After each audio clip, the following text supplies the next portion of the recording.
Olá, bom dia para você nesta manhã de quarta-feira, dia 4 de julho. Hoje é o dia da independência americana, não é isso? O famoso 4 de julho, é isso? É, né? Independence Day. É. Caramba, que força que tem esse país que todo mundo lembra que hoje é a independência dos caras, né? Mas enfim, também de tanta martelada na cabeça com cinema, música, é forte, viu? Mas tudo bem. Estamos começando mais um Toda Manhã pela Rede Bela Aliança de Televisão, conforme a previsão do tempo, acertou na lata, na tampa. Ontem à tarde já começou a mudar o tempo, começou a esfriar. Como é que se chama? Viração, não é isso? À noite veio o vento, veio a chuva, veio o frio. E hoje amanhecemos com frio, chuva, aquele famoso tempo de caca. Bem isso. Vamos ser francos, vamos ser honestos. Não dá vontade de sair da cama, né? Hoje de manhã eu tenho a certeza absoluta que boa parte da população pensou, deixa eu ficar aqui. Não dá para trabalhar daqui hoje, não. Né? Mas enfim, vamos para a vida. E é isso, estamos em mais um dia de nossas vidas. Bom dia para você. Mandando sempre um abração ao pessoal da Eligemar Camisaria, que nos veste, muito obrigado. Bonita camisa, essa aqui já é da nova coleção, viu? Gostou? João, legal, né? Veste bem esse negócio, né? Eligemar, obrigado, parabéns a vocês. Gente, lembrando também do nosso WhatsApp, 988-45-5178. 988-45-5178 para você participar, mandar o teu WhatsApp aqui para o programa. E lembrando também da Festa do Leite. As emoções começam para você de 5 a 8 de julho. Amanhã, né? Amanhã começa a Festa do Leite. Que legal que foi transferida de maio para agora devido à questão da greve dos caminhoneiros, mas está funcionando. Esse final de semana vai ser fantástico. Olha, hoje tem musical São Francisco. Amanhã, quinta-feira, tem musical São Francisco. Baita banda, hein? Baita banda, cara. Muito legal, os caras... Essa é uma banda que eu conheço, já tentei trazer muitas vezes aqui para o programa, mas eles têm uma agenda complicadíssima, né? Uma agenda complicadíssima. Olha só, agora que eu vi que eles vão estar amanhã, poderiam vir sexta-feira aqui no programa, né? Mas acho que nós já estamos com a agenda fechada. Até eu vou falar com a Thalita, ver que dá para fazer alguma coisa aí. Mas os caras, os dois aí na frente são os vocalistas. Uma baita banda, gente. Baita banda amanhã, lá na Festa do Leite. São Francisco é uma das bandas que tem um processo de sucesso já há muito tempo aqui no sul do Brasil e mantém esse sucesso, né? Não é fácil manter esse sucesso, não. Então amanhã tem musical São Francisco, para quem é fã, lá em Presidente Getúlio. Aí, na sexta-feira, dia 6, você tem a programação do dia 6 aí, ô Léo? Ou só de amanhã? Você tem de sexta-feira? De sexta-feira, dia 6, tem Conrado e Alexandro. E o Brilhação, outra baita banda, gente.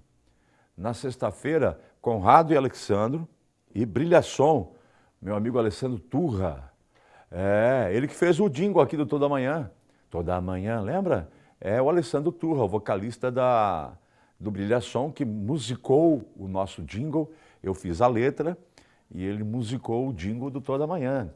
E vai agora transformá-lo também, vou usar no rádio também.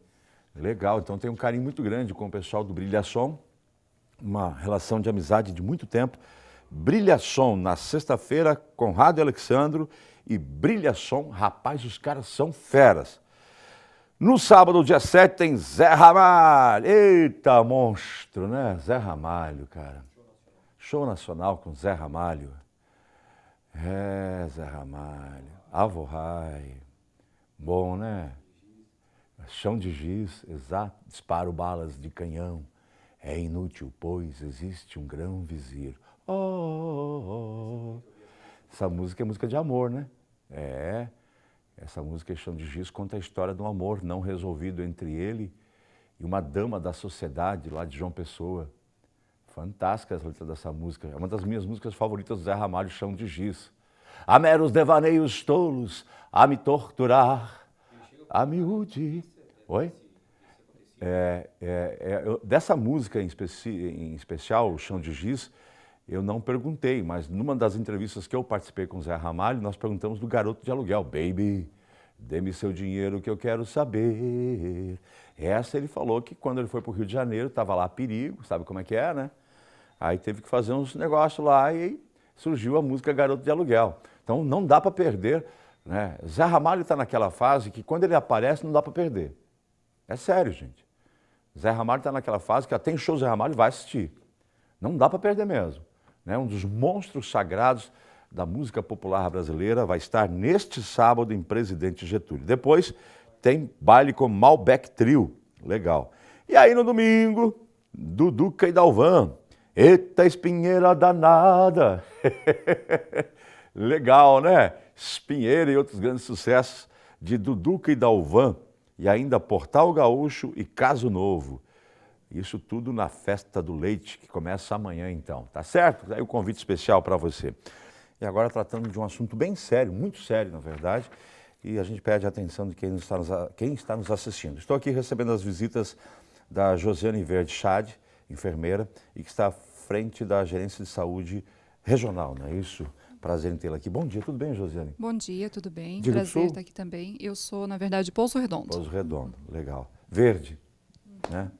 E também a Mirlis Sala. Bom dia, Mirlis, tudo bem com você? Bom dia, tudo bem e você? Qual é a tua atividade, Mirlis? Hoje eu sou aposentada. Tá, funcionária como é que é, do Temer hoje, né? Legal, eu também virei funcionário do Temer esse ano, que show. Mas você exercia que profissão? Eu era bancária, né? Certo. E acabei me aposentando por consequência da poliomielite, poliomielite.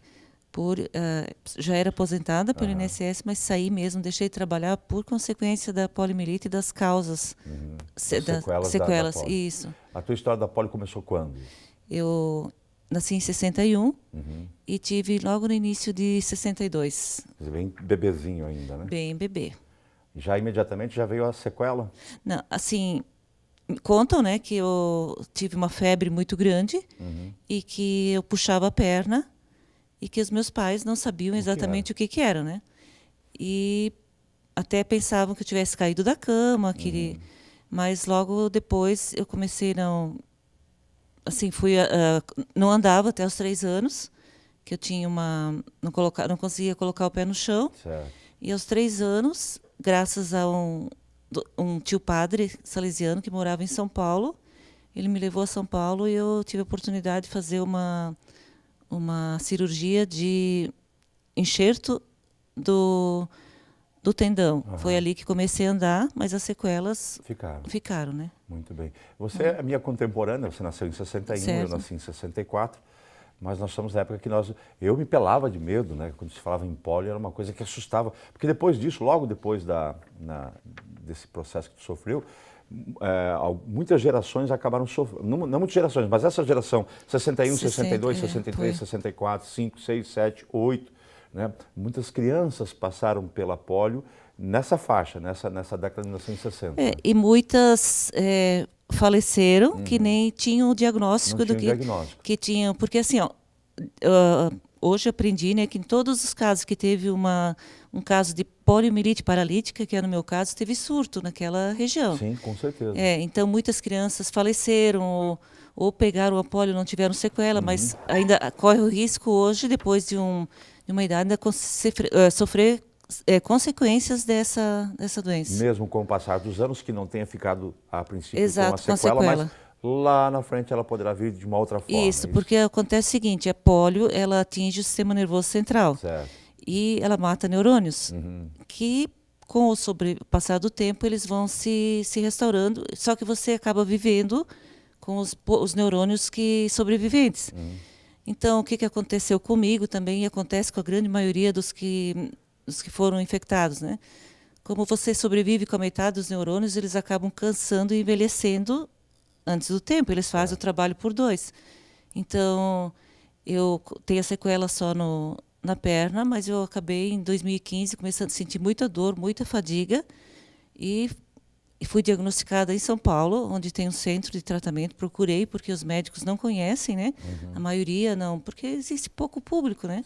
Chama-se síndrome pós-poliomielite, que ela é progressiva, irreversível e limitante. Caramba. Então tem pessoas, a gente teve em São Paulo, o ano passado teve um congresso de sobreviventes de poliomielite.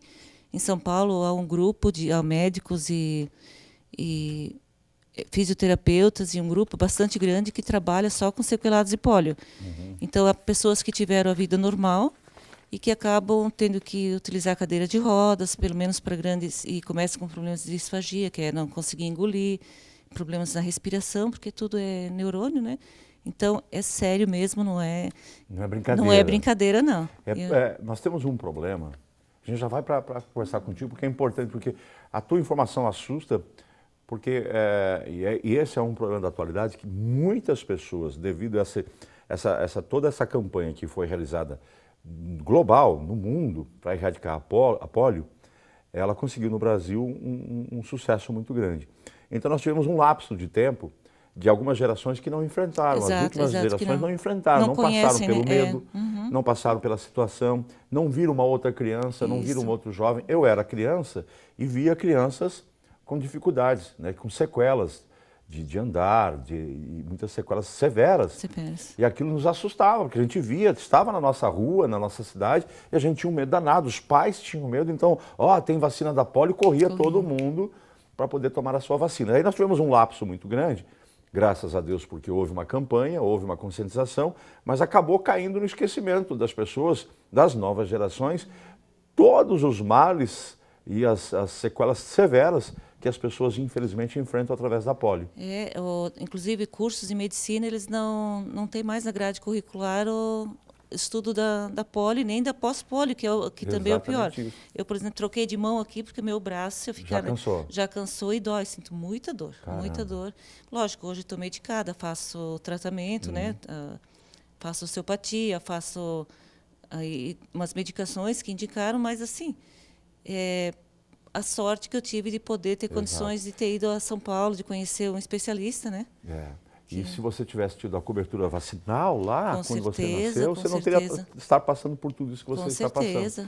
Que é o que eu acabo falando para quem está assistindo, papai e mamãe que estão assistindo. A gente está antecipando já, que será o esporro era para ser no final, vou dar um esporro já, né? Que é essa situação. Na época que você era criança, tinha o desconhecimento.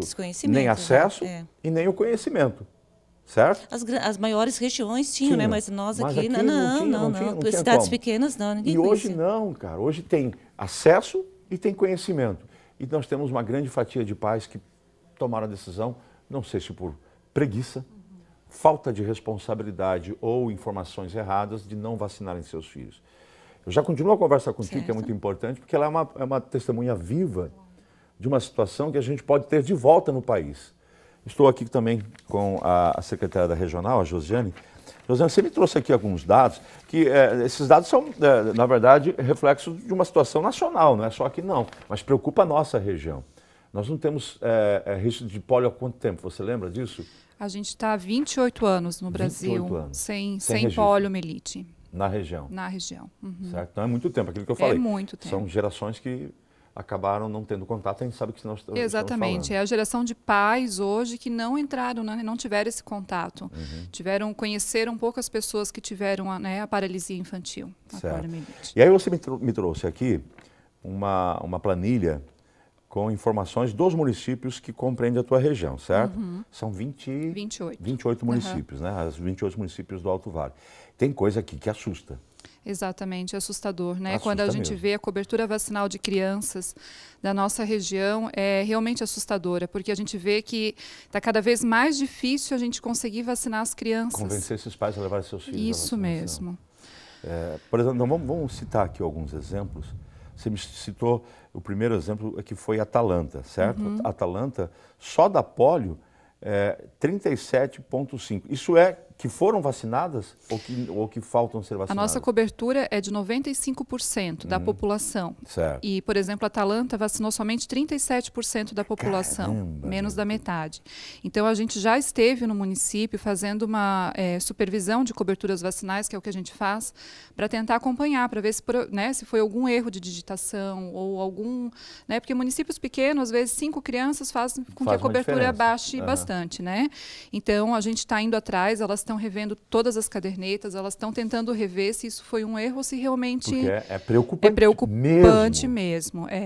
Além desses, né, a gente tem ali mais da metade que está com 70% de cobertura. Exato. Então, a nossa região toda está descoberta. Rio do Campo, Lontras, deixa eu ver o que mais aqui, Vitimarsum, Ibirama, José Boatê, deixa eu ver que está na casa dos 70, Vitor Meireles, e aí depois vai aumentando para 80%. Eu vi aqui, já por cima, Petrolândia, 110%. Que coisa linda, né? Isso. A gente tem alguns municípios, na verdade, que eles acabam vacinando crianças de outros municípios, né? Municípios que fazem divisa, estão em torno ali, que às né? vezes as crianças acabam vacinando mais num município do que no outro, acabam catando, né? Buscando algumas crianças de outros municípios. Mas realmente conseguem vacinar além da sua... Então, são estratégias de vacinação que a gente cobra muito das unidades de saúde, né? Em ficar atento a esses dados para ver o que eles vão precisar fazer no município para melhorar a cobertura vacinal. E isso hoje é uma dificuldade, inclusive, com gestores. Aqui não pode ser essa margem aqui, devido a isso, por exemplo, a Petrolândia 110 e Atalanta 37. Não sei se são limítrofes os dois municípios. São, né? São. Pode acontecer isso? Pode acontecer isso, sim. E assim, existe também um segundo cálculo que a gente faz, porque a gente faz esse cálculo em cima de a população de 2 anos atrás, população de crianças nascidas há 2 anos atrás. Certo. Então, às vezes, no ano de 2017, não nasceu essa quantidade de crianças. Mas, mesmo assim, eu fiz o cálculo novamente lá em Atalanta, mudou pouquíssima coisa, a diferença foi de 2 crianças, ali, uma margem bem pequena. Então, ali é um risco, né, que a gente está tentando ver o que pode ter acontecido. Infelizmente, essa realidade que a gente está vendo aqui em Atalanta também preocupa em outros municípios, que eu citei aqui, que estão na faixa dos 70 e poucos %. É uma realidade que vira nacional. Nacional. Isso. E aí o Ministério, opa, o que está acontecendo? Já conseguiu se detectar o porquê disso? Não, né? Porque é falta de interesse, preguiça, não acreditar mais, não tem mais doença mesmo, não precisa vacinar. Tu consegue imaginar o porquê disso? Eu acho que tudo isso junto, né? A gente tem hoje um acesso muito grande à internet, e a internet é um risco para a gente porque eles publicam o que eles querem, sem coisas sem nexo, sem base científica, e muitas pessoas às vezes acabam lendo aquilo e achando que realmente é verdade, né?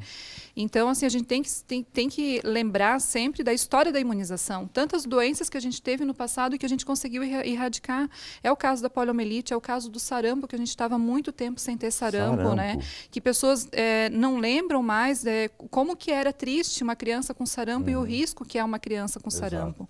Então, se a gente pensar em tudo isso, a história da imunização, o que a imunização conseguiu melhorar, a gente sabe a importância, né? A gente sabe o quanto faz bem para uma criança estar imunizada. A gente falou aqui só da polio, você lembrou do sarampo e outras vacinas, me trouxe aqui várias outras vacinas que estão também no mesmo percentual. A gente volta a falar de Atalanta, o percentual maior lá foi a BCG, não é isso? 64,58, né? Isso. As outras todas foram caindo, 43, a Rota, a outra, essa MNC, qual que é essa? Meningite. Meningite. Cara, meningite. Tu lembra? Que quando falava em meningite, a gente também era falar do diabo da cruz para o diabo, na verdade. A gente tinha pavor, né? Tinha pavor. Daí foi um pouco mais o nosso tempo, mais recente, quando a gente já teve os filhos pequenos, aí, né? Se corria para vacinar.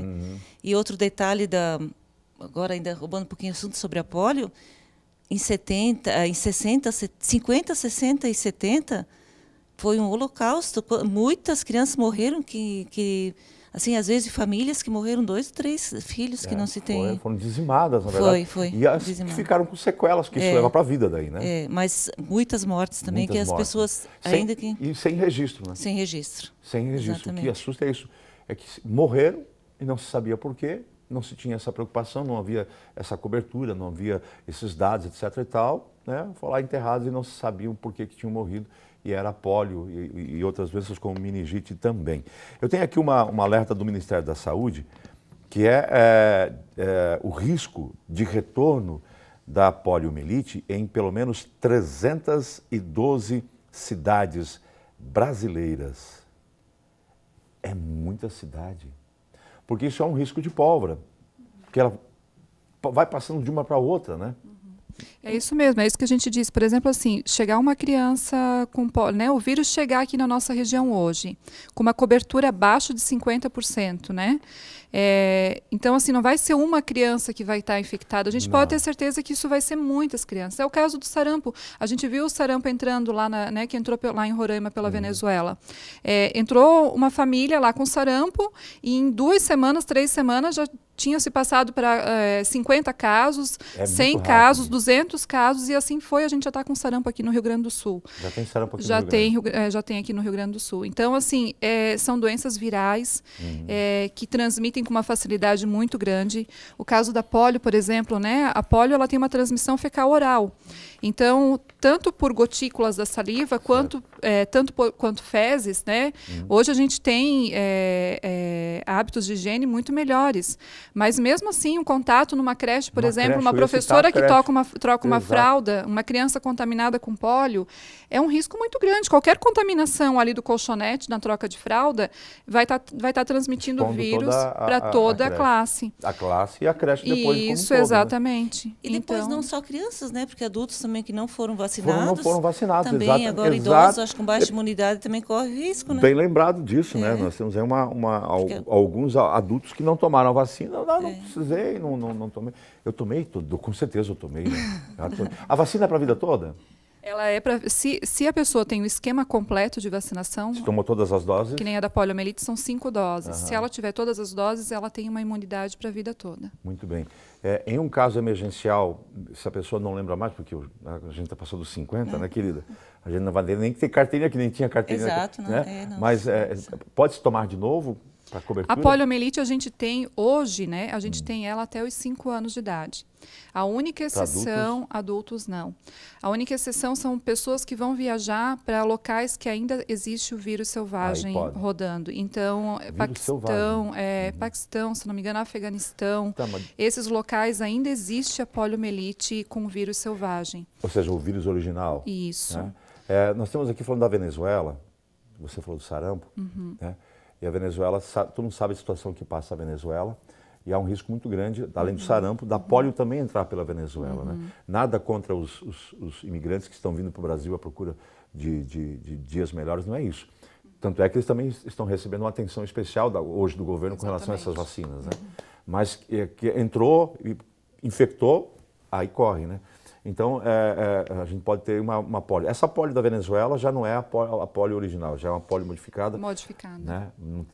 Mas mesmo assim, perigosíssima. Né? Muito perigosa. A gente tem que lembrar assim, que o Brasil é um dos países que mais tem vacinas gratuitas. Exatamente. Né? Então, assim, a estratégia de vacinação do Brasil, diante de todos os problemas que a gente, né, vem sofrendo no Brasil, mas a gente não pode reclamar da imunização. A gente tem um programa muito grande, hoje são 18 vacinas. A gente tem oferta. Exatamente. A gente tem oferta. Então, a poliomielite, na Venezuela, por exemplo, eles têm lá uma cobertura muito baixa. Não tem esse sistema de imunização que a gente tem. Então, o que acontece? Uma pessoa que toma a vacina da poliomielite oral, ela é uma vacina de vírus vivos. Existe um risco desse organismo modificar o vírus. A pessoa não vai ficar doente, mas o vírus que fica exposto no ambiente pode ter uma mutação genética, né? Como a gente sabe que o vírus tem uma mutação genética a todo tempo. Então, lá teve esse risco, essa contaminação. Acho que foi numa aldeia indígena que a cobertura vacinal é realmente muito baixa, que teve essa contaminação. Mas em cidades que as coberturas vacinais são grandes, a gente não corre esse risco. E hoje menos ainda porque a nossa vacina ela foi modificada. Então, antigamente a gente tomava a gotinha, né? As campanhas de gotinha da polio oral. Hoje a gente tem até 1 ano, a VIP. A gente chama de VIP, que é a polio inativa. Então, ela é injetável, ela não é mais a gotinha. Então, ela não é de vírus vivo, ela não tem esse risco de ter mutação genética, de ter alteração. E a criança só vai tomar a gotinha da polio a partir de 1 ano e 3 meses, que daí é a VOP. E a VOP, a partir do ano de 2016, ela também teve uma alteração que foi tirado um vírus dela, que era o vírus que mais corria risco de transmitir depois, né? De mutar. A criança não ficava doente, mas teria o risco de transmitir. Então, foi tirado esse vírus em 2016. Então, hoje a nossa vacina ela é muito mais segura. Muito segura. Muito segura. Bem, nós vamos para um pequeno intervalo, Jonas. Anota lá para a gente fazer um pequeno intervalo. E você também pode participar aí, mandando o teu WhatsApp para cá, tá certo, gente?